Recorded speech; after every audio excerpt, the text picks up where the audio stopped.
అధ్యక్ష ఈరోజు నేను చెప్పేది ఒకటే విషయం అధ్యక్ష, ఆ వాస్తవాలు పరిశోధనకు లోబడి చట్టానికి లోబడి ఉండాలి. కానీ అది లేదు, ఘోష్ కమిషన్ రిపోర్ట్లో ఎక్కడా లేదు. ఇది రాజ్యాంగ ఉల్లంఘన అవుతుంది. దీనికి ఒక 2-3 ఉదాహరణలు చెప్తాను అధ్యక్ష. చాలా డీటెయిల్స్ ఉన్నాయి కానీ ఐ కోట్ 2-3 ఎగ్జాంపుల్స్ అధ్యక్ష. 8B ప్రకారం నోటీసులు ఇవ్వకుండా గతంలో విచారణ కమిషన్ల నివేదికలు ఏమైనాయో ఒక్కసారి మనం అర్థం చేసుకునే ప్రయత్నం చేద్దాం. 1958లో supreme court Ramakrishna Dalmia versus justice Tendulkar కేసులో విచారణ కమిషన్ను పొలిటికల్ వెపన్ గా వాడుకోవద్దని సుప్రీంకోర్టు చెప్పింది. కాళేశ్వరం మీద కూడా మీరు మొదటి నుంచి చెప్తూ వస్తున్న గ్లోబల్ చరిత్రను చూస్తే ఈ కమిషన్ రిపోర్ట్ను మీరు పొలిటికల్ వెపన్ గా వాడుతున్నారనేది సుస్పష్టంగా అర్థమవుతా ఉంది.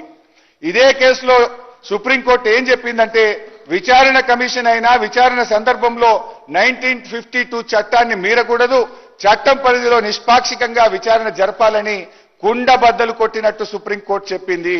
ఇవాళ ఘోష్ కమిషన్ 8B కింద మాకు నోటీసులు ఇవ్వలేదు, విచారణ నిష్పాక్షికంగా జరపలేదు, అందుకే this enquiry is unfair, illogical and politically motivated అని నేను చెప్పదలుచుకున్నాను.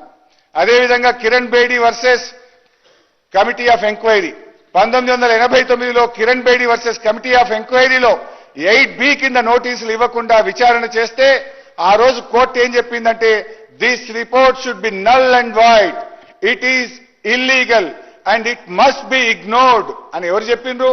సర్వోన్నత న్యాయస్థానం సుప్రీంకోర్టు చెప్పింది.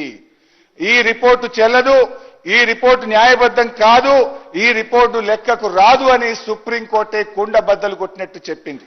ఇకపోతే LK Advani versus state of Bihar, LK Advani గారి మీద కూడా ఇలాంటి కమిషన్ ఆఫ్ ఎంక్వైరీ చేస్తే 8B కింద నోటీస్ ఇవ్వనందుకు 2003లో ఎల్కే అద్వానీ గారు బీహార్లో పాట్నా హైకోర్టులో కేసు వేస్తే నన్ను 8B కింద విచారించలేదు, ఇది తప్పు అన్నప్పుడు బీహార్లోని పాట్నా హైకోర్టు ఆ కేసును కొట్టివేసింది.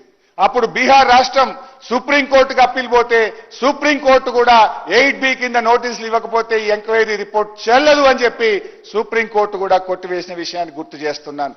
అదేవిధంగా జయలలిత గారి మీద తమిళనాడులో 1997లో జయలలిత వర్సెస్ స్టేట్ ఆఫ్ తమిళనాడులో కూడా 8B కింద నోటీసు ఇవ్వకపోతే మద్రాస్ హైకోర్టు కూడా దాన్ని చెల్లదు, ఇది చిత్తు కాగితంతో సమానమని ఆ రిపోర్ట్ను కొట్టివేసింది గుర్తు చేస్తున్నాను. సరే, లాస్ట్ ఇక మీరు ఇందిరమ్మ రాజ్యం అంటారు కదా, ఇందిరమ్మ మీద వేసిన కమిషన్ కూడా ఉంది ఒకటి. ఆనాడు ఇందిరాగాంధీ గారు 1975లో దేశంలో ఎమర్జెన్సీ విధిస్తే అప్పుడు అధికారంలోకి వచ్చిన జనతా ప్రభుత్వం ఇందిరాగాంధీ గారి మీద షా కమిషన్ వేసింది. షా ఎవరు? సుప్రీంకోర్టు ప్రధాన న్యాయమూర్తి. మా ఉత్తమ్ గారు అంటున్నారు, అరే సుప్రీంకోర్టు న్యాయమూర్తి తీర్పునే తప్పుపట్టరా, సుప్రీంకోర్టు న్యాయమూర్తిని మీరు పీసీసీ రిపోర్ట్ అంటారా అన్నారు. ఆ రోజు కాంగ్రెస్ నాయకులు దేశమంతా ధర్నాలు, రాస్తారోకోలు, షా కమిషన్ ఇది కక్షపూరితమైనది, ఇది రాజకీయ ప్రేరితమైనదని దేశమంతా సుప్రీంకోర్టు ప్రధాన న్యాయమూర్తికి వ్యతిరేకంగా మీరు ధర్నాలు చేస్తే ఒప్పు, ఈ చెత్త రిపోర్ట్ను తప్పంటే మాది తప్పైతుందా అని నేను అడుగుతా ఉన్నా.